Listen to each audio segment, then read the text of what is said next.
out, cause I'm here now and I'm staying. Claws out, this the fight that I've been craving. I know there's something inside of me, but it's been masked by fear and anxiety. But no more, I'ma break out of the chains. Let's defiantly. Go! I'm waking up, this ain't enough. All of my dreams were starting to rust, but I believe that I can adjust. Positive thoughts, I'm starting to trust. Nothing's deserved unless you work. Something of worth requires an urge. I have been hurt by those at their worst, but that gave me will, some power, a surge. And they know that I won't surrender, so they fear me as a contender. When I fight, they always remember, yeah.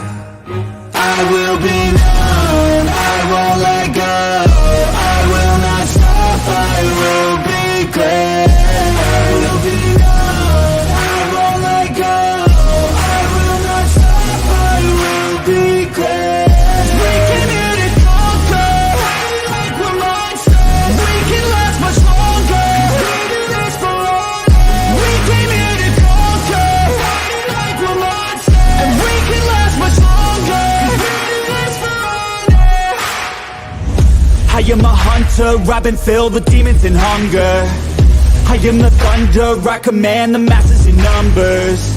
Look at the fear in their eyes, this is what happens when you are surprised. It's time to meet your demise, just call me Zeus and look to the sky. Everything's amplified, no they cannot deny, I will be rectified. If you dissect me, find scars that you left behind. Injuries that define me to my core, they'll hear me roar like never before. The pain I absorbed is feeding my core. I'm hard to ignore, I'll beat down your door. If you wanted war, well then you got war. What's going on, guys? Welcome to episode 12 of the Around the Valley podcast. Another good episode coming for you guys. We got What's up, gentlemen? Some news for pretty much every sport has broken out a little bit, so we're going to get to it. I got my two co-hosts with me, Randy and YTC. What's up, guys? What's up, gentlemen? What's up, boys? All right. See, Taj is already here. What's up? Make sure to like the stream, guys, on every platform it's being shared on. But let's go ahead, get straight to it. All right. So, computer's actually working, so that's good. All right. So on Thursday, the Ravens beat the Bengals 34-20. Couple season-ending injuries here that are key for both teams. Joe Burrow's out for the year. Mark Andrews is out for the year. But the Ravens win a key divisional matchup. And what are you guys' thoughts on this game? Well, Ravens established their dominance, I guess. I mean, they swept them already now. And, well, the main story of this game was just, the guys going down. OBJ went down. Mark Andrews went down.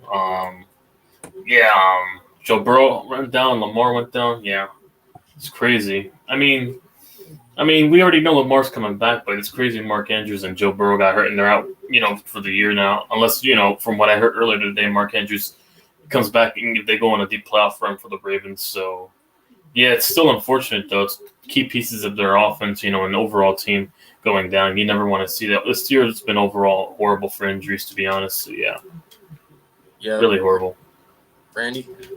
Yeah, Lamar loses his number one target in Andrews now. And then I'm interested to see what the league does, because apparently Joe Burrow wasn't on the injured report list before the game with his injury to his wrist. But there was a video and photo of him getting off the plane having a tensor bandage type thing, kind of like wrapping his wrist. So interested to see what's going on there. If they were trying to I guess, yeah, you could say they were trying to hide an injury, but in big blow, now they got to go to their backup. Their season was been wishy-washy from the get-go. Next year they might not be able to afford T. Higgins. So what's going to happen there? So it's just a horrible season all in one, but the Ravens keep on winning. So, yeah. Yep. So for this game, a lot of people keep, they're talking about what Logan Wilson did. Was it dirty or was it not? Because he pretty much ended Mark Andrews' season. I think he was the guy who injured Lamar, and he had to go to the tent because of him. So I just want to know, do you guys think that he should be disciplined? Do you think that was kind of a dirty game by Logan Wilson? I don't know. I mean, I don't know. I didn't see the full game. I only heard that he did the injury, but yeah, you don't ever want to, be the root of the reason, you cause these injuries. But I do think some disciplinary action needs to be implemented so that way, you can remind the league that, hits like these are intolerable. Like, we won't tolerate any injuries to any of the players because, we have to advocate for the safety over them. So, yeah, I'll probably let him off with like a 2 or 4 game suspension and probably fine him, to be honest. That's how I go about it. Did they find the replacement for Vontaze Burfict? I mean, that guy always seems. Ironically, he wears his jersey number, right? Yep. So it's kind of odd. But I didn't see both plays, but I saw the replay of it, and like when there's smoke, there's fire, right? So I mean, if there's something there, and there's evidence that he's done it multiple times, it has to be addressed. Otherwise, he just doesn't know, or he's just gonna keep playing like that. And who's to say in a big, crucial game he doesn't take a player out, and like you said, ruin their season or potentially career. So yeah, but see what the Ravens are like going forward. They got second seed right now. I don't know who let that happen, but we'll see how it goes there. But what's up, Kane? What's up, TOP? Logan Wilson should go to the Saints. Oh my god, Bounty Gate. We don't talk about that. But anyway, so that was shit. The Browns, without Deshaun Watson, beat the Steelers. It looks like the Steelers went back to reality this week after having kind of a good run, I guess, for the past few weeks. But the Browns win with their rookie quarterback 13-10 on a game-winning field goal.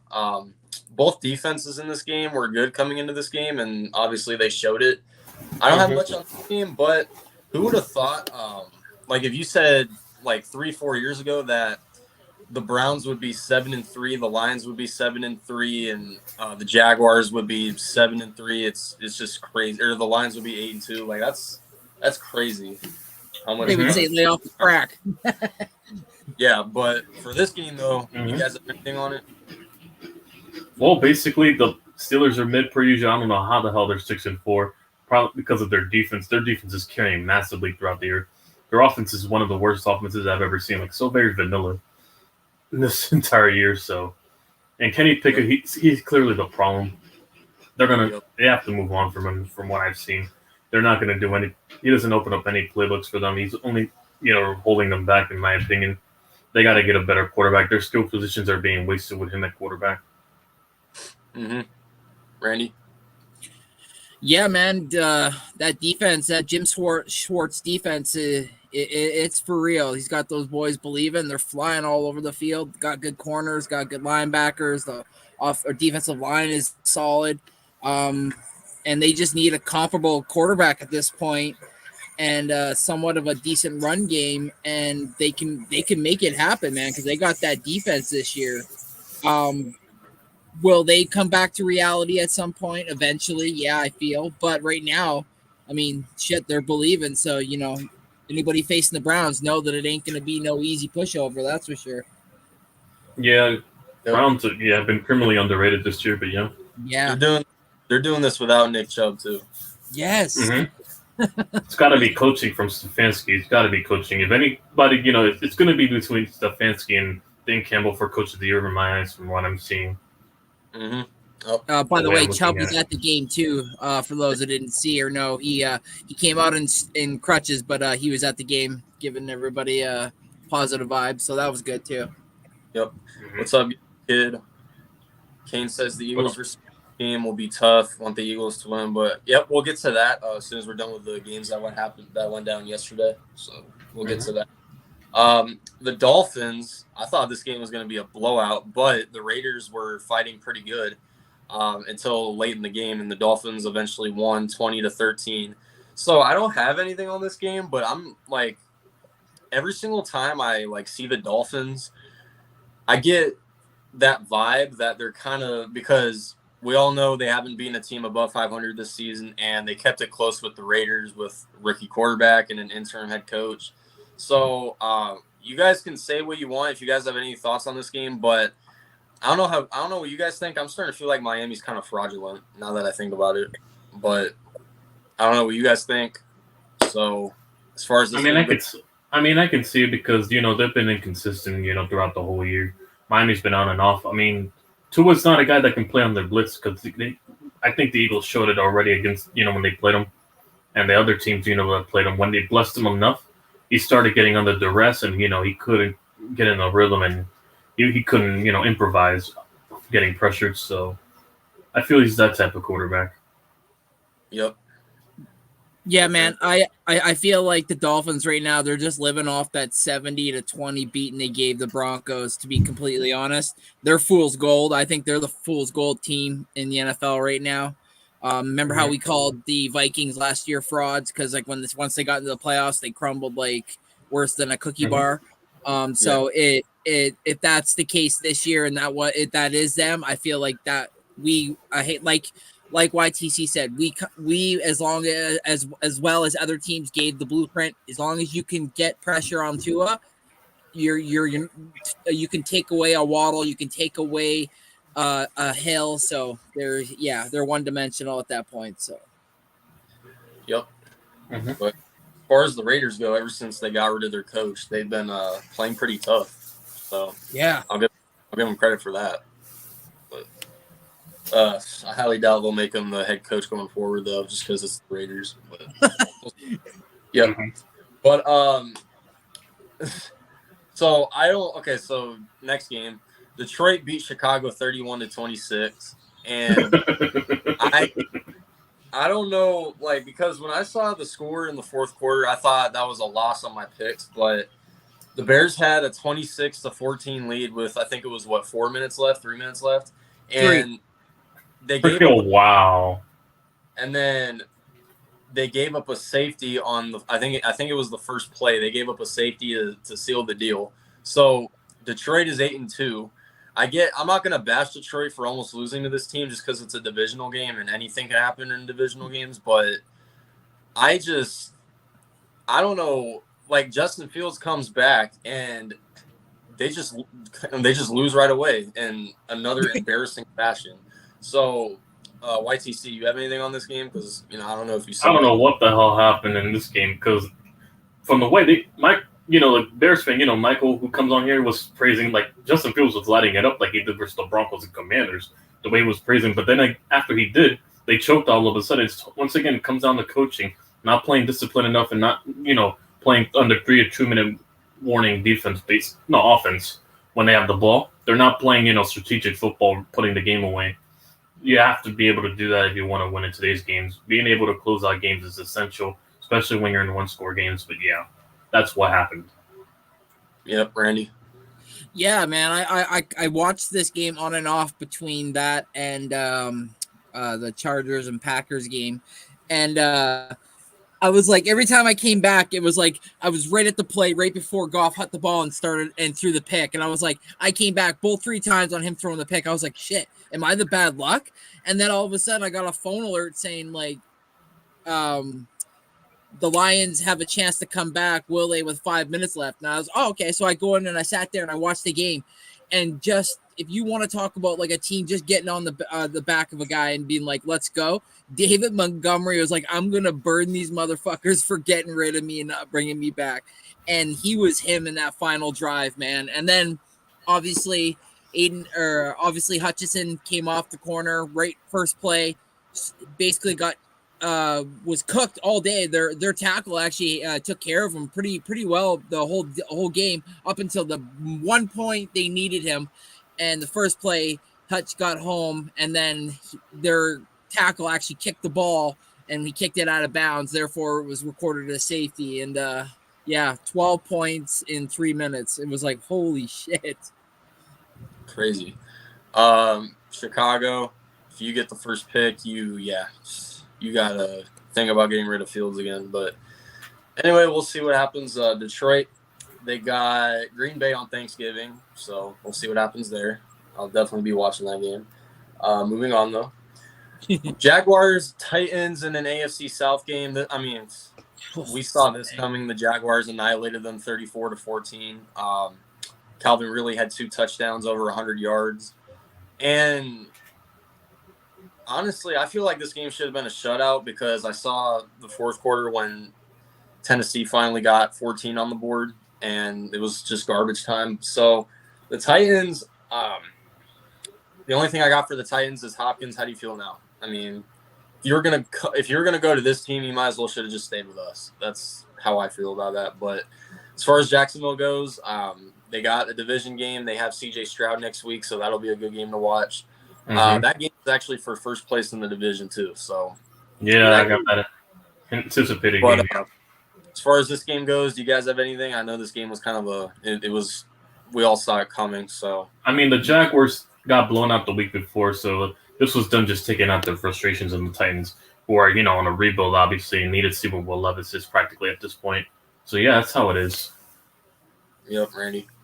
Titan fans, you guys just need to draft. Fire Mike Vrabel. At this point, you might as well build around Levis at this point, give him to next year and see what happens. Yeah. Dude, I think they need to get rid of Vrabel, too, because I feel like he's had quarterbacks and he's just never been able to develop them. Yeah. Because Mariota still sucks. Malik Willis looked lost anytime he played last year, and now Tannehill, of course.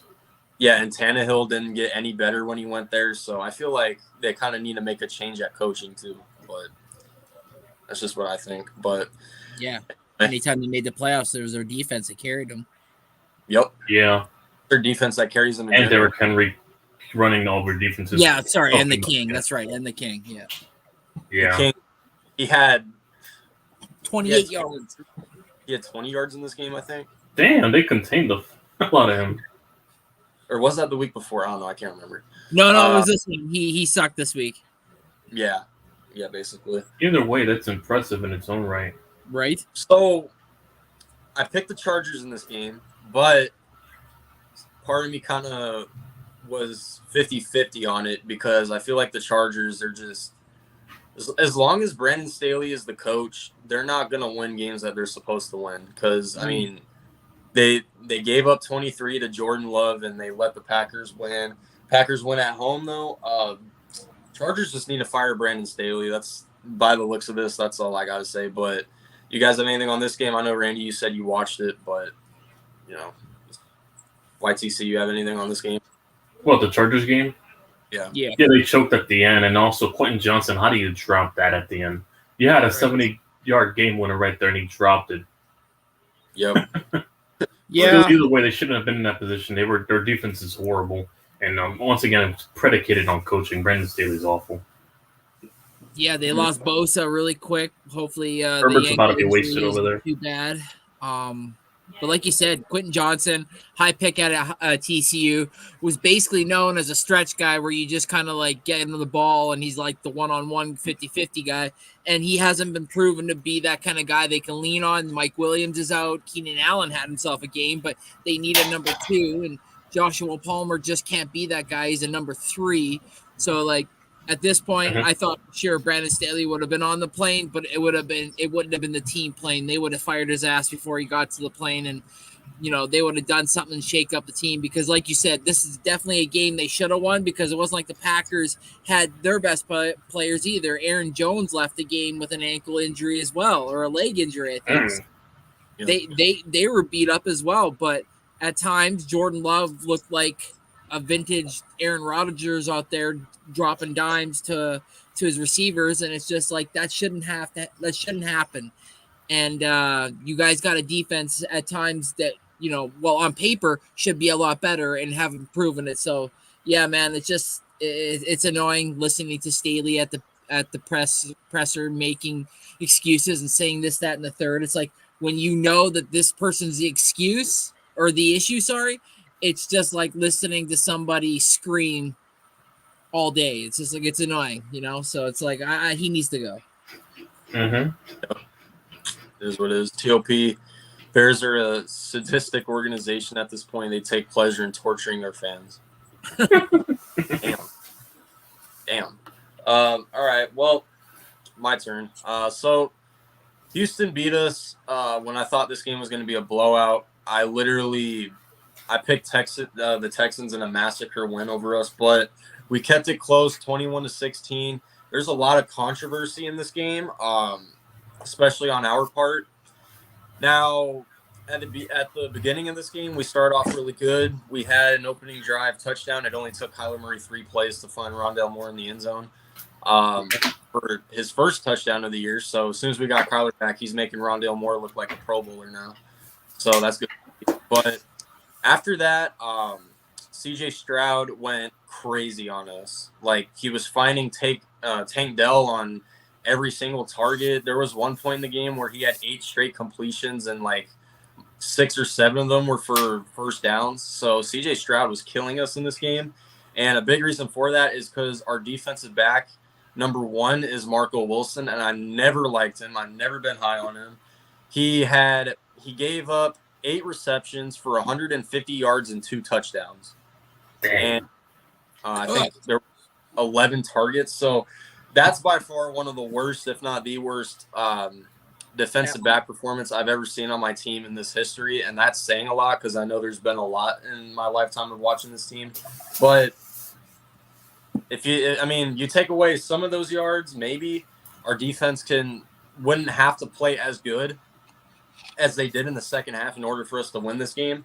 But in the first half, it was 21-10. We came out in the second half right away. We stop them on a 3-and-out, and then we get the ball, get a touchdown. We fail a 2-point attempt. Kyler Murray, his offensive line could not protect him in this game, and that's why, he had to run the way he ran. He had to run on the 2-point attempt.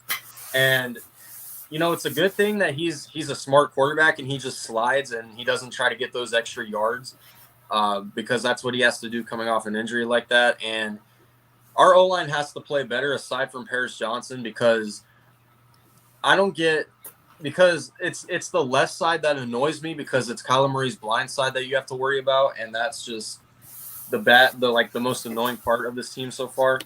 But in that third quarter where we were picking up some momentum and it looked like we had a chance to take the lead, here we go with the officiating on special teams. They punt it to us, and our returner signals it to hit the ground. And one of the guys that was blocking for Dortch, the football hit the Texans special teamer who was trying to make the tackle. The ball hit him, but they said that it hit the Cardinals blocker. So they reviewed it and they gave the ball back to Houston, which I don't know if you guys saw the replay, but if you look at a specific angle, it clearly shows that the ball did not touch the Cardinals blocker whatsoever, but they gave it back to Houston, and that completely ruined our momentum. And then luckily the ball doesn't lie, and C.J. Stroud threw an interception right away. So we had the ball at midfield. Why is Jonathan Gannon, I should say, running the ball on 4th and 4? So they ran the ball and we turned it over on downs, and then C.J. Stroud throws another pick, and that's why I don't really blame the refs because C.J. Stroud kept turning the ball over to the point to where it looked like he wanted us to win this game, but our offense just didn't manage it well enough. So that's why we lost this game. You can blame the refs all you want. In some ways, I kind of do blame them just because they ruined our momentum in this game. But it is what it is. We're 2-9 this season now, and we got the Lambs next week. So let's just take our anger out on them. That's one of the only games I care about winning this season going forward. So those are my thoughts. This game was well fought. Unfortunately, we couldn't win, but at least we didn't get blown out like I thought we were going to. But you guys have anything on this game, really? This game could have went 50-50 with the way it's ended. I would have been possibly wrong in this game. So that's why I picked it a one-score game with Houston, but I wouldn't be shocked if I was wrong.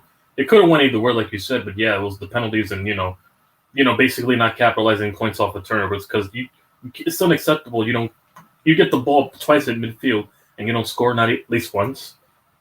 It's very baffling. It's also, it comes to coaching and, play design, and, situational execution of football. From that point, if you can't score off of 2 turnovers and you're at midfield starting, definitely on that. Yep. Randy, you got anything? I saw that it was close. I didn't get a lot of this game, but I saw that you guys were keeping it close, and you guys basically didn't let them score at all in the second half. And but yeah, you guys couldn't muster up anything really. So I was wondering what Gannon was doing, but yeah. Poor decision making. Yep. What's up, Crazy Juice? What's up, RQ? You can blame Damien on. Wait, what, Randy? What's up, Juice? Oh. All right. So Cowboys blew out the Panthers. No surprise here. Shocker. I was kind of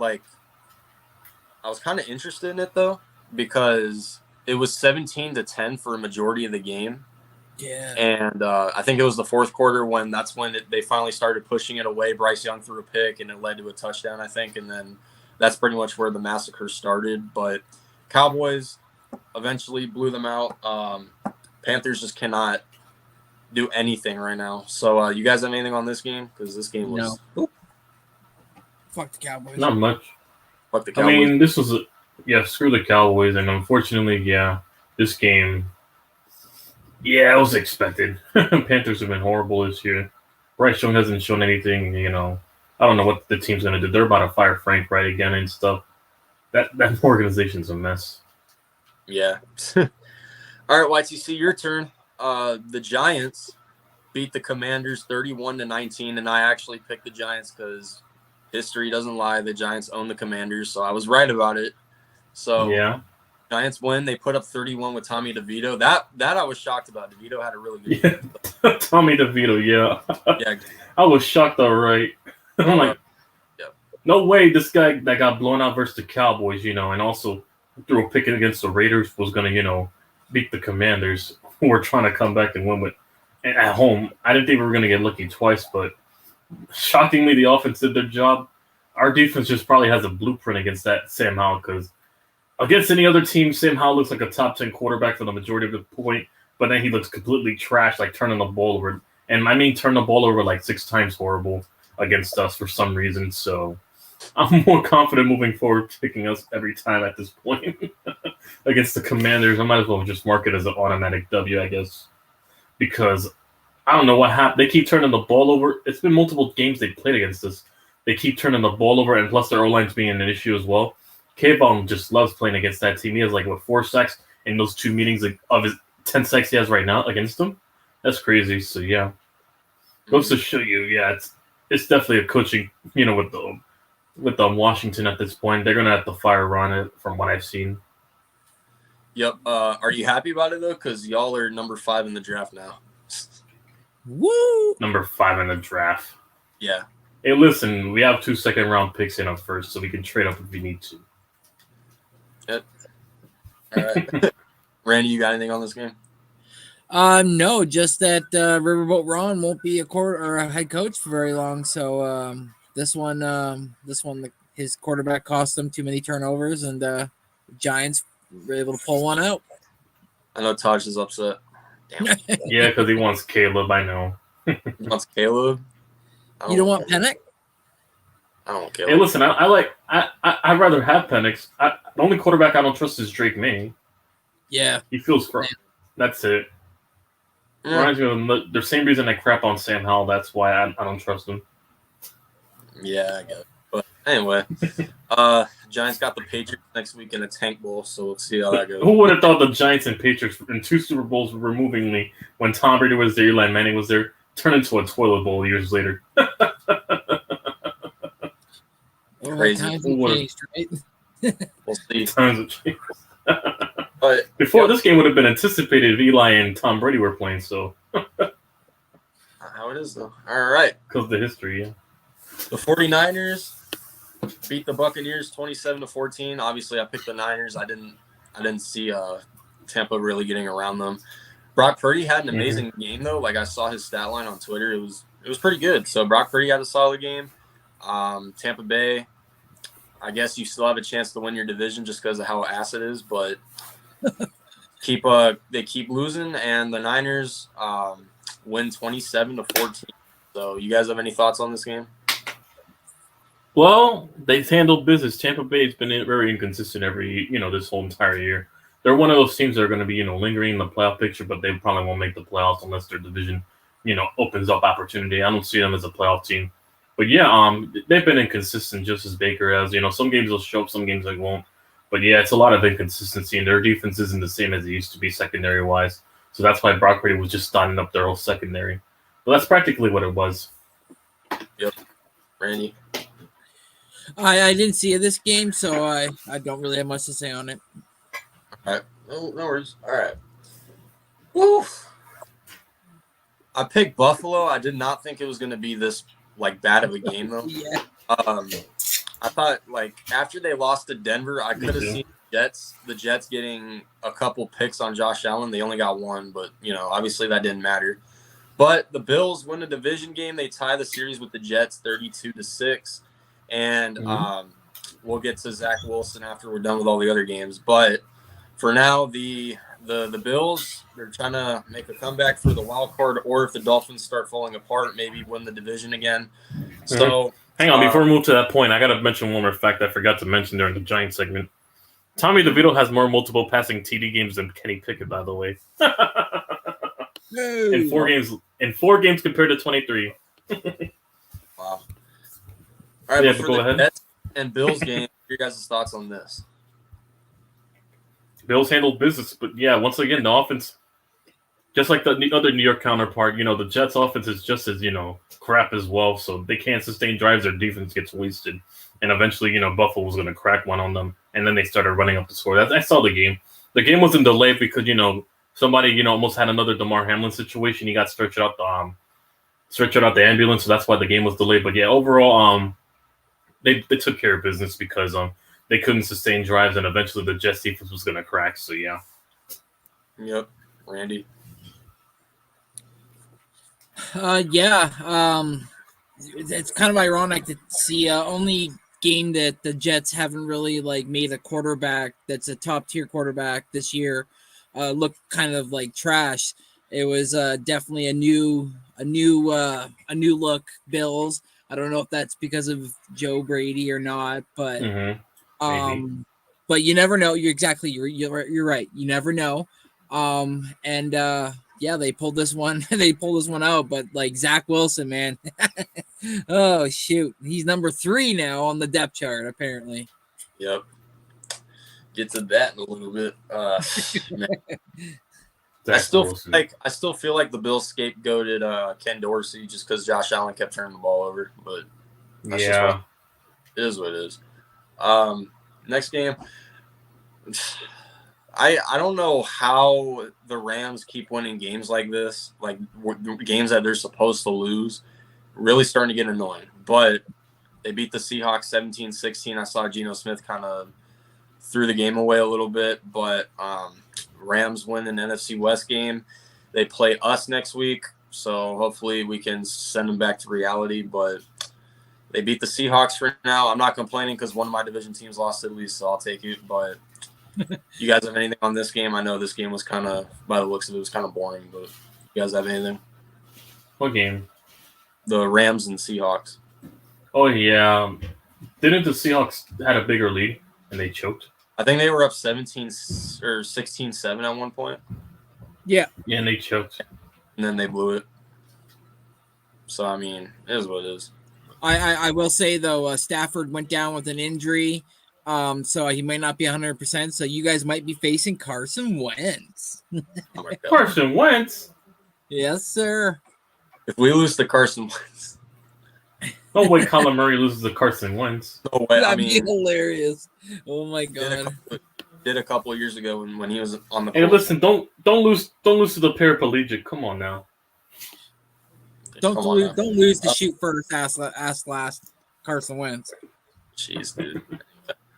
So last night the Broncos beat the Vikings. I thought the Vikings had this game, but I think what was it, 20-9 at one point or something like that. And Broncos came back. Cortland Sutton had a hell of a game. Russell Wilson is kind of, I wouldn't say returning, but he's looking better.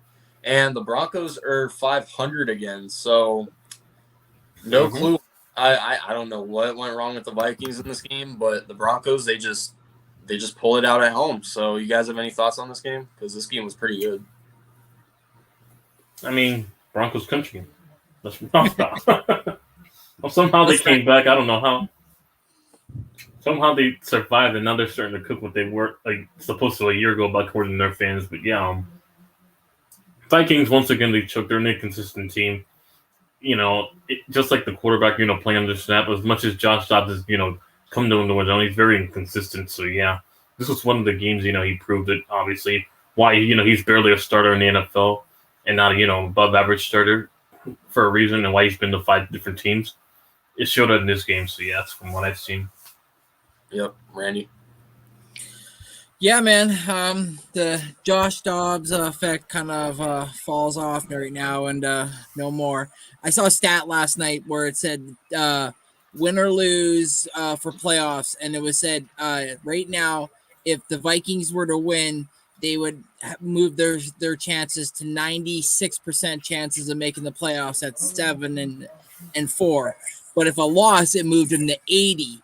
For the Broncos, if they lost, they moved them down to 0.2%, but if they won, it put them at 55%. So them winning was obviously a bigger deal, even if the Vikings lose, because they still have a bigger lead or still have a winning record.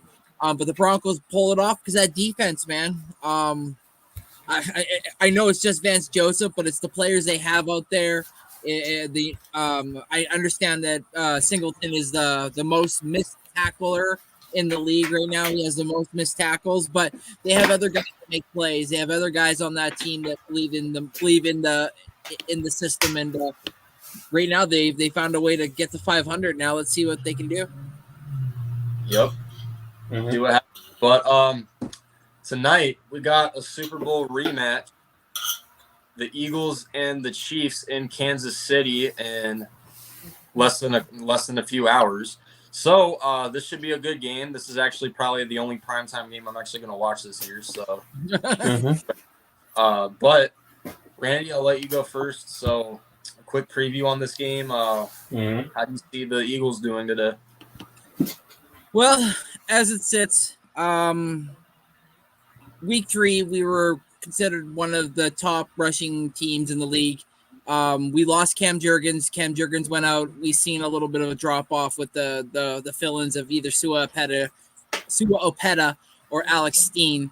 So Cam Jurgens is officially off IR. Today he will be activated. What better time than to come into a game where the 17th ranked team on defense versus the run, which is 112 yards per game, lets us come knocking on the door with a DeAndre Swift. And by the way, we've activated Rashad Penny, played him a little bit last week. He did well, so I hope to see a bit of more of him and or Boston Scott. So, Kenneth Gainwell.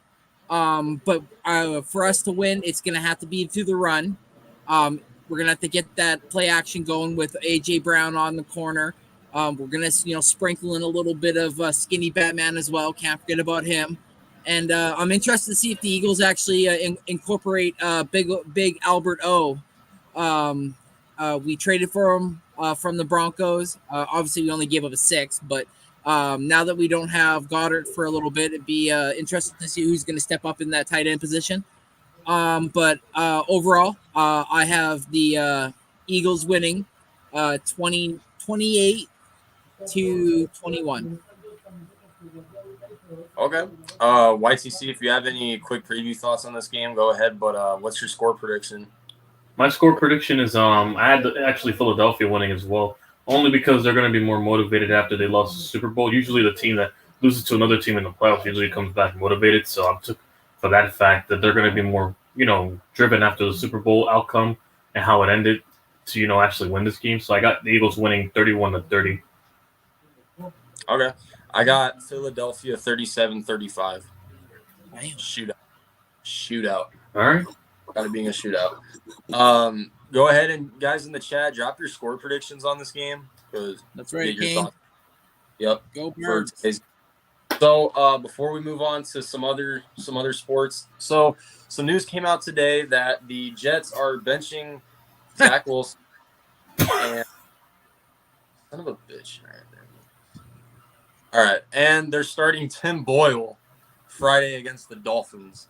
So they moved Zach Wilson. I guess he was that ass the other day that they moved him to QB3, not QB2, QB3.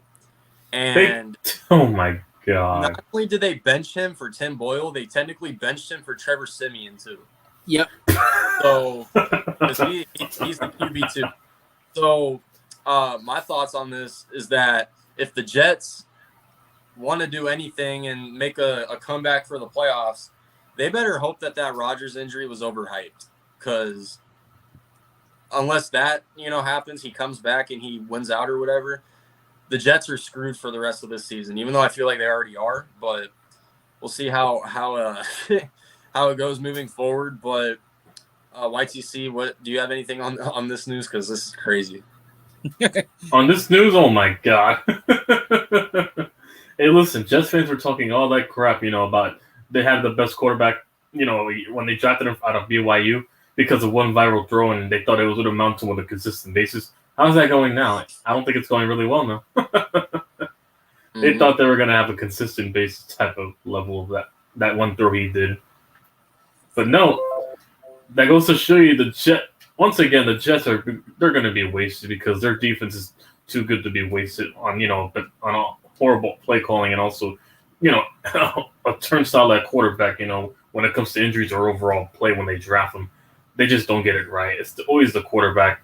It doesn't matter if they get a good defense or skill position. It's always the quarterback. That's how I feel with that team. Until they get a quarterback right that's actually homegrown from them, they're not going to go anywhere. Yep. Randy. Well, yeah, like YTC said, they need a quarterback. It's clear as day. Obviously, I don't know if anybody heard the rumors that apparently Aaron Rodgers has told the organization that he could be ready to start warming up December 2nd, which is next Saturday, in a couple Saturdays from now. Oh my God, he's desperate. They are 4-6, so I get that. They're 2 games below 500, but this is their opponents moving forward. Week 12, they have Miami. Then they have week 13, they have Atlanta. Week 14, Houston. Then week 15, Miami again. Then Washington, Cleveland, and then they finish out the season against New England. I mean, who's to say if Rodgers does come back? I'm not saying that's going to help the old line, because it's definitely not. But he can make a run on it.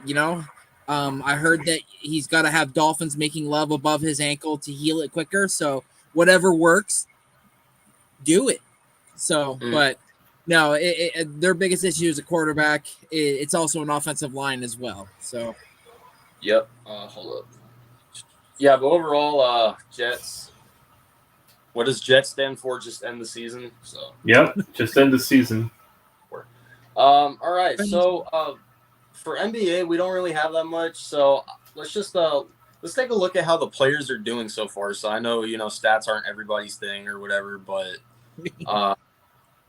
so season leaders so far. So this is actually pretty interesting, and for some categories. So Joel Embiid is leading the league once again with pretty much 32 points a game.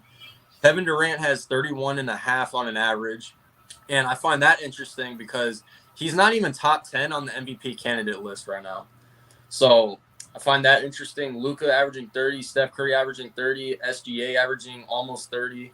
So by the looks of this, we got some guys that can really make a run for MVP this season. So overall, I guess we could kind of make predictions, I guess, but I know it's only been 13, 14 games or whatever, some shit like that. But based off of what you guys see right here, who do you think is the best player in the league so far? And chat, you guys can answer this too. So I don't know if you guys. There's a lot, in my opinion, so I don't have a definitive answer, I think. Yeah. I'd have to think. For MVP, I feel like SGA is a dark horse, but I mean, he's been killing it so far. Same thing. I know Chet Holmgren, they've been carrying that Thunder team lately, but some pretty interesting stuff right here. Let's see. Yeah, Shea's leading the league in steals per game.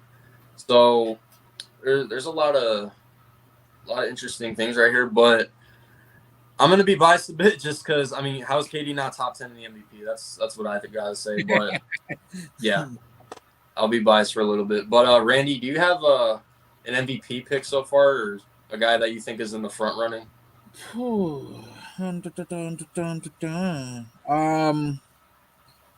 Right now, it's got to be It's got to be Embiid, man, for me. Just because new coach, new system, and he still leads the league in points.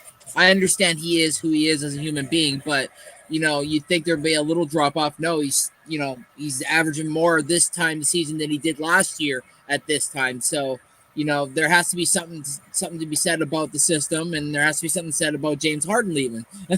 So for me right now, it has to be that. But KD is a very close second. Like, very close. Yep. All right. I guess, let's look at the standings for now. So the Celtics took first seed. They have the best record in the NBA now at 11-2.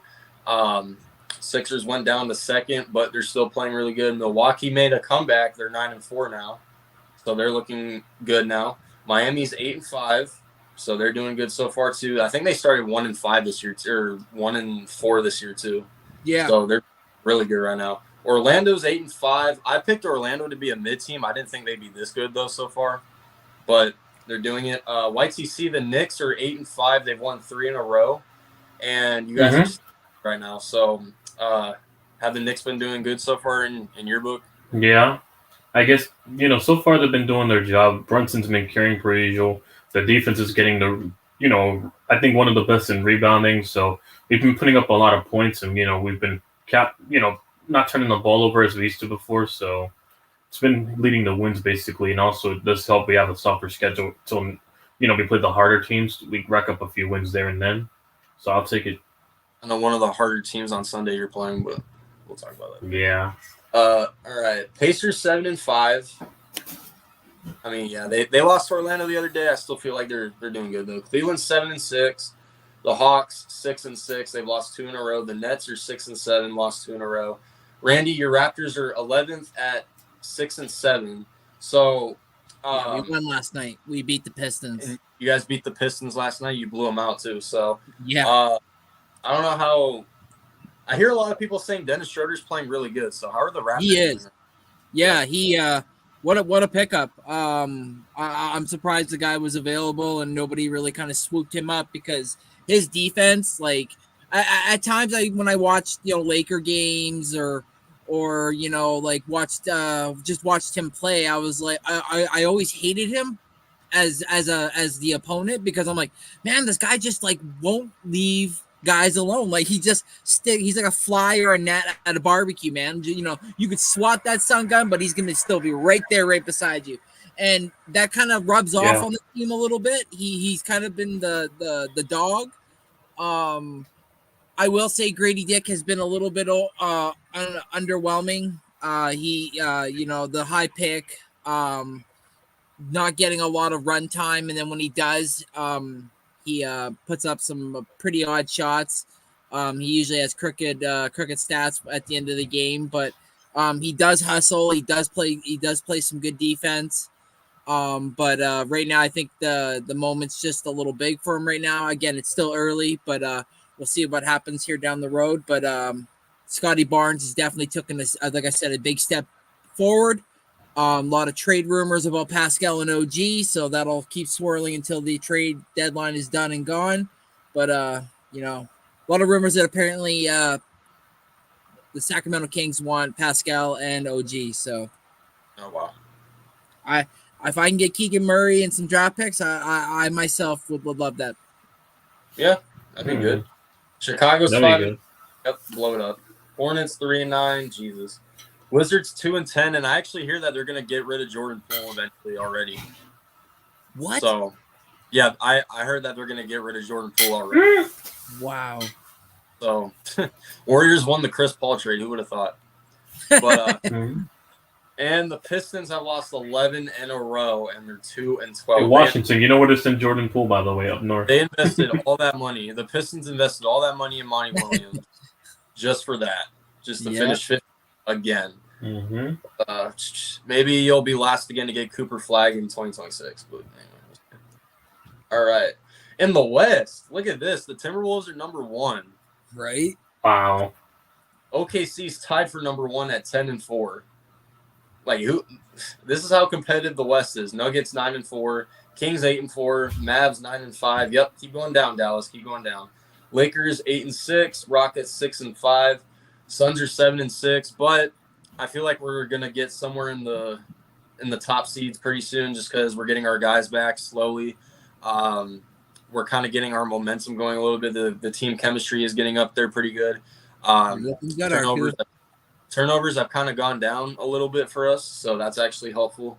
The last few games, though, I mean, last night we gave up 26 offensive rebounds to the Jazz. So, granted, we still won in double overtime because KD did his thing. But other than that, I mean, let's see, we got Portland tomorrow. I'm definitely watching that game because a certain softie is returning to Phoenix tomorrow for an in-season tournament game. So I will say though, they do have pretty big guys though on the Utah Jazz. Like when it comes to like Walker Kessler and Lauri Markkanen and so on, right? So guys who can rebound. Yeah, but Walker didn't play in either of those games that we played. Shit! Never mind. Despite all that, they still had 26 offensive rebounds the other day. But I digress. We're looking better than we did a week and a half ago, so I'll take it. Yeah. Pelicans 6-7. They started off good too, and then they fell off again. So Warriors are consistency. The Warriors have lost 6 games in a row. Wow. So yeah, that's 2 of them are to OKC back to back. Not just that, but I mean, Curry going down clearly made them a different team. Mm-hmm. I mean, of course, obviously. Clippers 4-7. How's that James Harden shit working out for you still? I got. Oh, you beat the Rockets on a game winner. Whoop-de-doo. You're 4-7. You're 1-5 with James Harden, and you're not gonna do anything in the future. So there you go. Jazz 4-9. Grizzlies 3-10. Man, they need Ja Morant back like crazy ASAP. Mm-hmm. Trailblazers 3-10, and the Spurs have lost 8 in a row when they fell to last place. Crazy. But I will say TRL, sorry to cut you off, but I will say those the Grizz also getting rid of Tyus Jones to the Wizards. That was stupid. Like he was a big piece for them off the bench.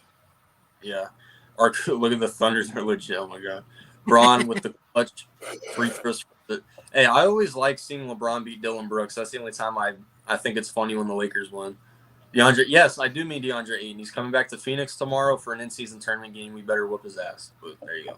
Warriors pack his glory now. Yes, it is. All right, so I'm going to throw something before we get to MLB free agency. I'm going to throw something new in here, and that's college football. So throw this in here. So I didn't pull up the games from last week just because, I mean, the teams that we thought were going to win, they kind of did win, so it is what it is. Plus, I don't really watch the games. I just see how it goes a little bit. But Georgia's number 1, and Ohio State moved up to number 2. Michigan's number 3. Washington moved up to number 4. And what I want to bring up is Florida State went down to number 5 because Jordan Travis is definitely out for the year. So I don't know if you guys found out about that, but do you think Jordan Travis, I don't know if you saw his injury, but his ankle was pretty messed up, or his entire foot for that matter. So do you guys think that moves down his draft stock a little bit? And just overall thoughts on that, if you guys saw what happened? What, Jordan Travis? Yeah. He got out for the year. Anytime you have a significant injury, of course your stock's going to go down because teams are taking a big risk drafting on, a guy with injury histories if they decide to go that route and think he can, fit their system and what they want to do. So, yeah, it's very risky going for guys, with injury history, especially when you're going into today's NFL with much bigger bodies blitzing at you, getting at full speed. So, yeah, you got to be more resilient to play in this league. So, yeah. Yep. Randy, you got anything on that? Yeah, man, you see it all the time. I mean, like, shoot, I know it's a different sport, but I mean, the Raptors drafted OG Anunoby in the second round when he was pegged to be potentially a late first round pick, and then people didn't want to waste a first on him, but the Raptors did. We just stashed him, and then now everybody on their mama wants an OG Anunoby on their team, and there's only one, so it's gonna hurt his stock a little bit. But if somebody's able to snag him in later rounds and kind of have the right system built around him, it could be the biggest steal of the draft. Mm-hmm. Mm-hmm. I don't know who let Washington get to number 4, but somebody better knock their ass out. So, because I can't stand Washington. What the? Sorry, Washington. My Ducks are number 6, and they gave us that loss. Yeah, y'all beat my team. I know. Sorry. It is what it is. I'll say this though, with Jordan Travis out, I don't know how good their backup is, but they fuck around and lose, and then or somebody in the top 4 loses because it doesn't look like they will. But Michigan and Ohio State this Saturday.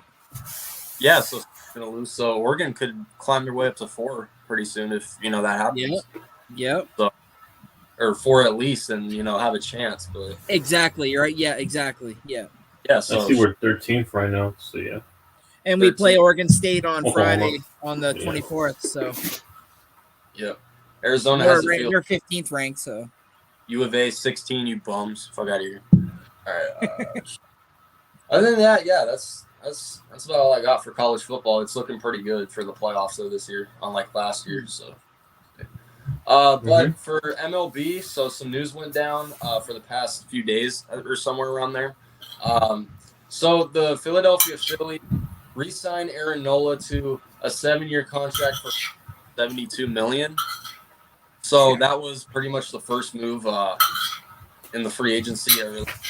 The first big move, I guess. But so this was big for Philadelphia. There were a lot of teams that were offering Aaron Nola much more money, but he turned it down to stay in Philly. I'm actually surprised that he didn't get paid more than what he got. So, you guys have any thoughts on this signing? It's really big for the Phillies. So, yeah, it is. I mean, Randy would know more. He's a Phillies fan, but not the Phillies. Oh, because I keep confusing you with fucking Mitch. I confused it with Mitch. I meant, I know Mitch and the other guys are happy though overall about this move because it's one of the key pieces, and it's vital to their leadership and overall playing moving forward. So crucial signing got done. I mean, some guys take less, just to be with the, because they like the culture around and they like the, the leadership among the team and stuff. That's why teams, guys usually take less than what the market value is. So, yeah, Randy, you got anything? Yeah, man. They were able to keep a guy that wanted to stay, and like YTC said, he took a little bit of a hometown discount to maybe help them spend a little bit somewhere else if they feel like they need to bolster another position somewhere. So, but a big fish off the board, that's for sure. So.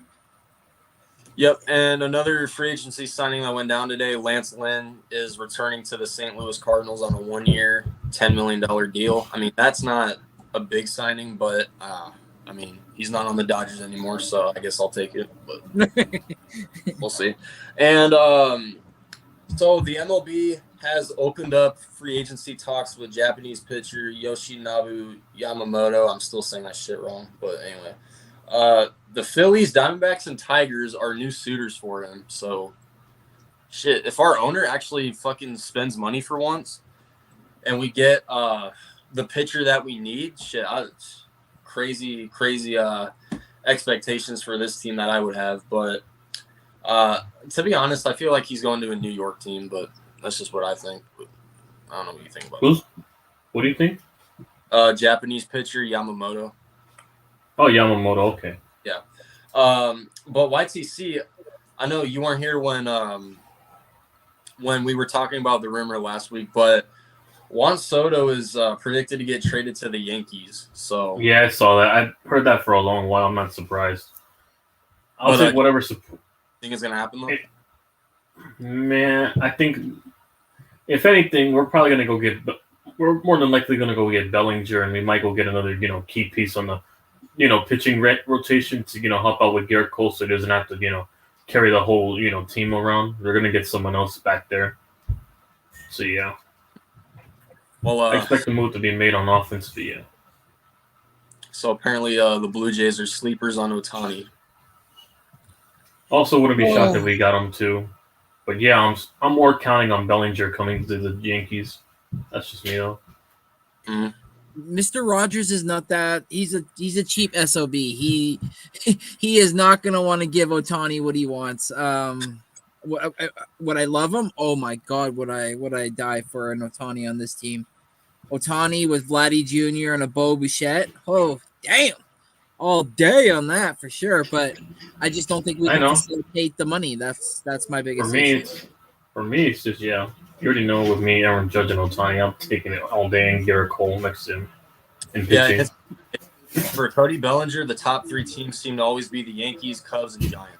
Always, yeah. I mean that, and also because he I mean we have a big market, and also because he grew up a Yankees fan, so he might take incentive to go play for his favorite team growing up. I don't know how the Giants got into that, but wait. Oh, Matt Chapman. Okay, so Giants and Diamondbacks are landing spots potentially for Matt Chapman. I mean, we need a third baseman. I wouldn't mind that. When it said Chapman, I literally thought it meant Aroldis Chapman. Aroldis Chapman. Oh my God. But yeah, he doesn't want to. He doesn't want to sign his tenure with the Blue Jays. He thinks that we're undercutting him and not really giving him what he's worth, even though, I think they're being pretty respectful. I think he wants something more like 35-40 million a year or something like that. So Blue Jays are not going there. They offered him, I think it was 28, and he said no. So now they're waiting. Yep. But I mean, we got through all the topics there though. So it'll be interesting to see that MLB. It's raining. What was that? Well, where you're at? It's raining in KC. Oh, really? Oh, tonight's game. Oh, damn. Oof. It was raining out here for a pretty good amount of time the last week or so. It's been cold where I'm at. No rain, just pretty cold. Dude, it actually has not gotten cold yet out here. It's crazy. This is the first, month of November where it's still warm out here. Because it's already cold as shit where I'm at. It's already snowed here. It's still in the 50s and 60s out here. It's around 30 right now. It's 35 where I'm at right now. So yeah, cool. We don't get any more actual winters anymore. Shit, that's Falcons announced they are going to start Desmond Ridder week 12. Oh really? Yep. The Falcon. What happened to Heineke? No. Well, he did get injured, but I don't know if. Oh, he got hurt. So, I don't know if they just benched. 49ers, I can't really say his name because I know I'm going to butcher it. Their safety. Oh, yeah, Talanoa Hufanga. Yeah, I know. Yeah, I saw that earlier. Done, yeah. And the Browns lose Rodney McLeod as well. He's done for the year. Do the Eagles play bad in the rain or something? No, just the fact that when we played the Patriots and it was a horrible fucking game because of just the weather-wise. So it's going to be lots of running. Like I said, lots of running. 1980s game today. We'll see. Yes. But we got through everything. This was another good episode. I'm going to try to get more people on here starting next week. I know Mitch said that he'd be able to be a guest for one episode, so I might try to get him on here. Cool. Be good for that. I got nothing else. We got through all the topics. You guys got anything left to say before we wrap it up? Well, nothing really much. I'm just ready for tonight's game, I guess. Yep, me too. I'm actually going to watch it, so see what happens. I'm going to be streaming with the creator of the Hardcore Sports NFL Reality Check, so make sure to tune in for that. Eagles versus Chiefs. Let's go. Yep. Thank you guys for everyone who stopped by. Make sure to like up the stream on your way out. Eagles Chiefs. I'm actually going to watch it. It better be a good game. I hope so. I hope it is. Better be a good game. Yeah, hopefully it's not a necrophilia or it's like this. Yeah. And no one get hurt, please. No one get hurt. Both sides. Nope. Yeah, no one gets hurt. It's too many injuries this year. Enough injuries this year, so yeah. But anyway, with that being said, guys, that is a wrap on episode 12, and we're out.